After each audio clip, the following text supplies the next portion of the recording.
अरे मोदी चाचा बहुत होशियारी हो गए हो है। हम तो पूछन चलियो मोदी चाचा वोट डाबे तब तो कहो हम भैया बुढ़ाई दरिया वोट वोट न डूबे।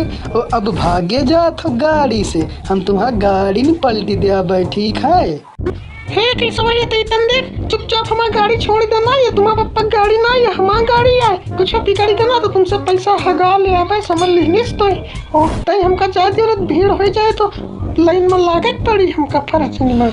अरे अखिलेश बेटवा तुम कहा या आए करा तो हमारी इज्जत के साथ खेल रहे हो बहन। गिर विर जाबे हम यार, पानी में भीज जाबे, बुखार उखार आ जाए, मरी मराए गेन तो को संभारी देश का यार। तुम समझदार आदमी यार, पलटी रहे हो गाड़ी छोड़ो। नहीं मोदी चाचा हम गाड़ी तो न छोड़ब, हम बैठो बीच में, समझो कि नहीं। अरे अखिलेश भैया इन सबका इज्जत ना करो तो हमारी इज्जत कर लो। हम सीएम है यार उत्तर प्रदेश के, कुछ तो ख्याल रखो। हमारी इज्जत का पानी में गिर गए तो जनता मजाक उड़ा दे यार हमारा, तुम समझ नहीं रहे हो।